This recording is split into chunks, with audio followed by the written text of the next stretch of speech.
Lingap at nagbisita tayo kay Ate Jennifer at 2 weeks na 2 weeks na hindi ka nakapagsimba. Anong nangyari, Ate Jennifer? Nung unang linggo, sir, na food poison. O paano ka nga na-food poison? Anong nangyari? Hindi ko alam, sir, na citronella pala yung nahugot ko. Ano yun?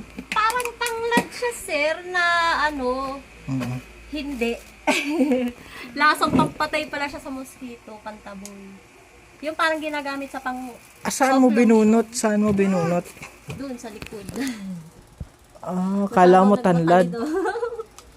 Mukha kasi siya, mukha talaga siyang tanglad, sir. Amoy tanglad. Pero nung niluto ko na, grabe ang tapang. Tapos, hindi ko man pinansin, kinain ko pa din.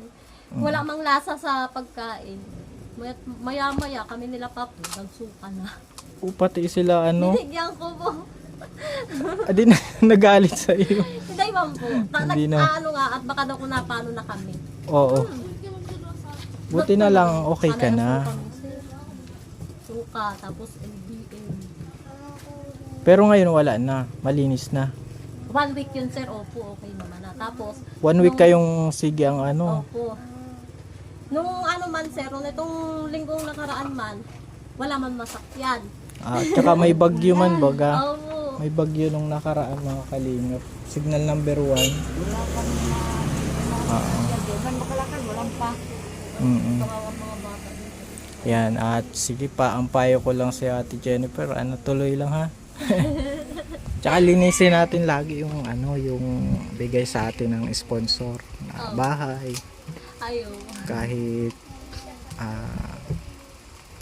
kasi yan, training. Opo.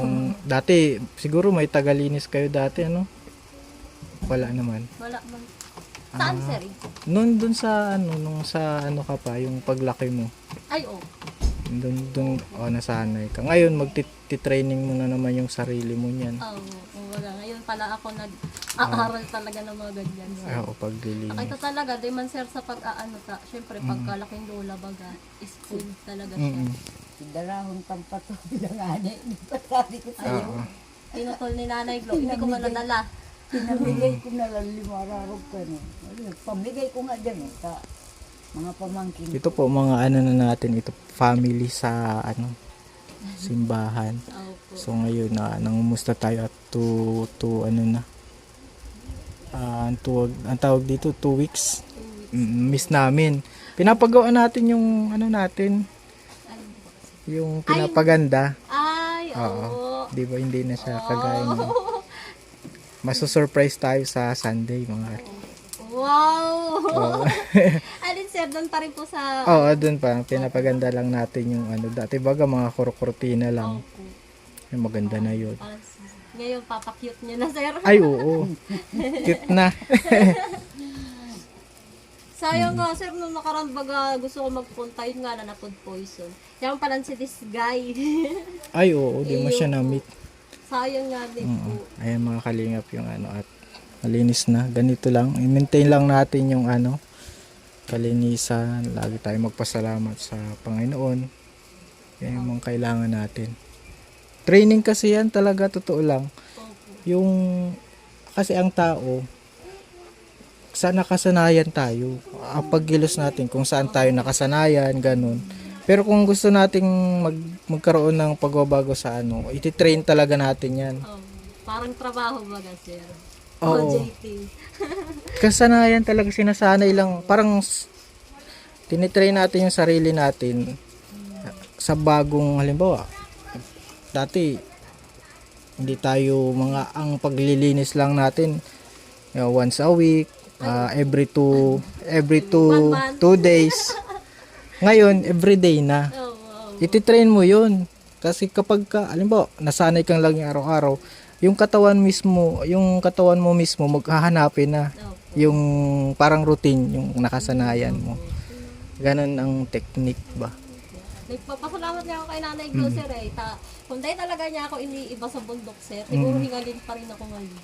Konting lakad. Ngayon bundok na, baka nakasanay ka na sa bundok ka na. Lagi po kayo sa bundok lola. Doon ako halos natutulog sir. Kasi pag natawag man ako doon sa apo ko, nahingi ako ng Pero budget ko eh, nagagalitan pa ako. Eh, di wag na kayong tumawag sa akin. Ako dun titira sa bundok. Kaya nababa ako dyan. Nakuha akong tubig. Nakuha akong pagkain ko sa tindahan. Kapalit nun uling. Kaya wala rin ako naiipon na ano, yan. Palit-palit lang ganun uling. Eh, sabi ko, inuupa ko paghakot. Magkano din bayad ko sa hakot. Sa 5 sako ko, minsan 6. Uupa ko pa 1 sako. Di wala rin. Kaya po yan nag-uling kami ni Nanay Gita. Gipit, wala nang budget. Sabi ko nga, Talagang nakakaya kay butas Sir na. Alvin. Hindi tayo nakakasamba. Okay lang po yun. Walang problema sa sa akin.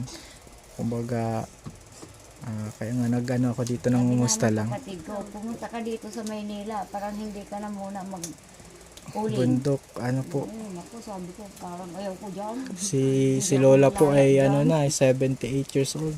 Pero veterano po sa pag-uuling. Ganda ng uling yan, sir. Mas namamayat na daw ako sa kauuling. Pero mo ngayon, ahon, lusong. So, mapunta kang hapon, mabalik ka din hapon doon. O di wala, ano pa?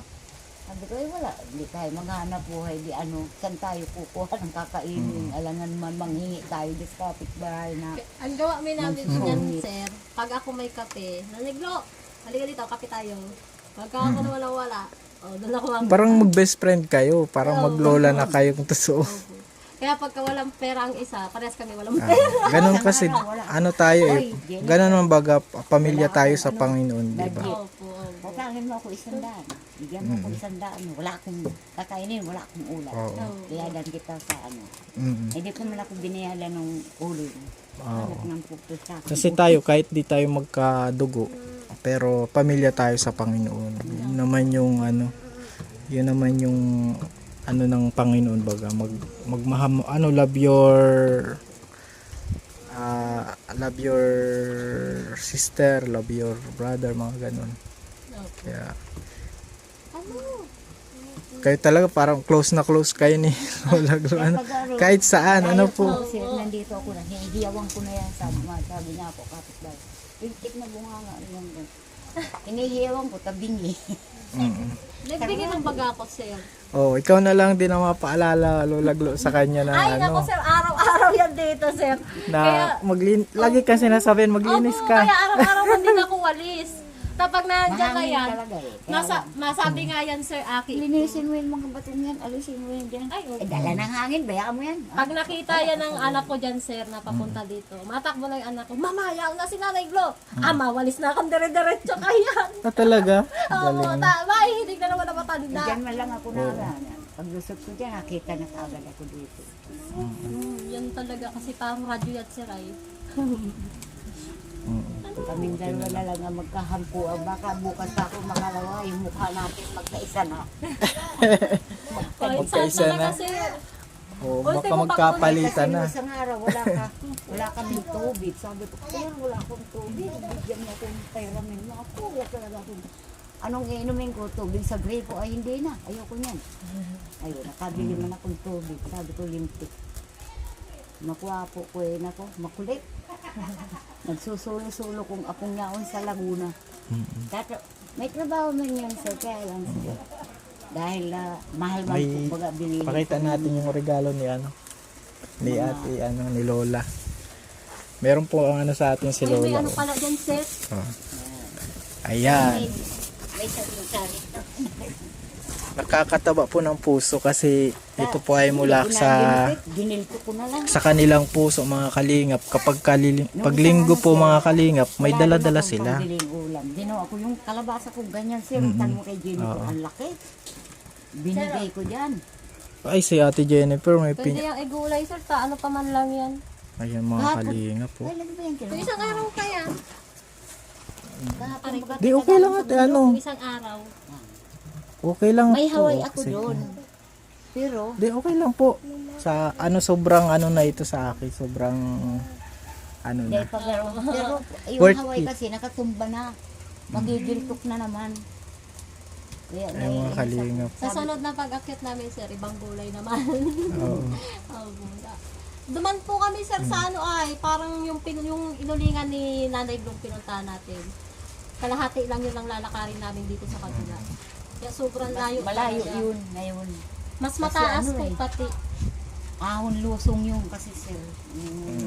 Kung pinauuling ako niyan, may bahay na magandang gamitin. Yun, Yan po mga kalingap. At ganito yung gawa natin. So, Kakamadahon na lang yun. yung ministry po natin is na-upload natin dito sa social media, sa YouTube. Isa tayong influencer at maganda yung influence natin mga kalingap. At nakakataba po ng puso ang ano kasi mula ito sa puso nila. At sobrang nagpapasalamat tayo sa mga ating kapatid sa Panginoon. Yan. Yun lang ate at syempre magbibigay tayo ng blessings dito mga kalingap. Kasi kapamilya. Yan. Sira ako sa sarili niya. Kahapon pa ako pa inubuko. Dito. Nakaligo na ako lahat. Kaya mga kalingap, bibigay tayo ng blessings sa kanila. Are you excited? Excited sir. Ay, sa may ganun na. Excited. Ito kay Ate Jen. Ay, thank you po. Lola vlog po. Ay, salamat po. Thank you po, sir. At sana lalo kayong Araw mo, lalo sir. tayong pagpalain ng Panginoon. Yung binigay niyo sa akin itong ganito, hanggang ngayon nandyan, di ko man nakukuha. Sabi ko sa inyo, wag na isiksik ang pera niyo. Pero ang alam ko sir, nasa damitan ko. Ang problema ko nga hindi ko na nakikita, tingang kwento ko dito. Pero pasakatan ko yung binigay na akin ni sir dun sa ulingan. Buti na Pero- nakita mo na Hindi po. pa niya sir Hindi pa po. makikita. Hindi ko naman hinahalongkat yung damit. Ibili nyo na po ng bigas. Ay, hindi, Sir, kakatago niya. Hindi na niya alam hindi ko kung yung nasaan. sir, hindi ko na yung sir ginagalaw. Ganun Sabi talaga ko nga pag may pasakatan na. ko. May ganun talaga lola pag may... Ang paakyatan natin si Lord. Eh sir, basta binigay sa akin na anong importante sa akin, tinatago ko talaga yan sir. Hanggang di ko na nakikita, sabi ko, Basta ang pera lang naman is nagiging importante Ay, lang kasi siya pag bagong ginamit bago natin. Pag ginamit na natin. Yan kasi yung ano niya, yan yung... Yan, Sabi ko nga, dyan siya nakadesign para Kumbaga, mas yung turo mo sa akin kung spirit nasaan yung natin pera kay ko. Lord. Oo. Nakain. Tapos yung katawan natin, syempre, sa pagkain sa lupa. Ano po? Oo. Kaya Yan, hindi kasi ko ang na pera kasi, makita ko na. ginawa yan para palit sa mga Opo. pangangailangan. Sa mga Minsan kasi, yan na yung minsan nasasamba na Ay, eh. opo. Ano, diba? Karamihan baga, talagang Oo, masama na yun. opo. Yan, ano lang naman yan. Basta ang sinasamba natin ng Panginoon. Tara, pray tayo bago tayo magpahal. Ayun. Yes, salamat Panginoon sa oras na ito. Nawa patuloy niyo pong pagpalaan ang lugar na ito, ang bawat isa sa aming pag-ibig. Lalo ka namin makilala at lalong lumago ang aming pag-ibig at pananampalataya sa iyo. Sa pangalan ng Panginoon Jesus. Amen. So yan, tungkol na kami at God bless. Ay, thank you po, Tita Emil, Tito Dan. Maraming salamat po. Ate Rena, maraming salamat. Thank you Opo, po dito. Sir. Ay, Maraming sasunod naman ulit, sir. Bawal-bawal ano no? Salamat sir dito sa pera. Sabi ko nga, sir, kung nag-uuling kayo, pwede kaming mag-ano man ang uling ni Nanay Group. May bumili nga sa akin na Kung gusto nyo, sir, may uling ako dyan. Yung isang sakong daladala ko kanina. Okay lang, okay Ayun lang. po. Sige po at tuloy lang tayo sa Lord. Opo, thank Bless you po. po. Salamat po mga kalingap. Bye-bye. Maraming salamat po, Tan. Thank you. Thank you po.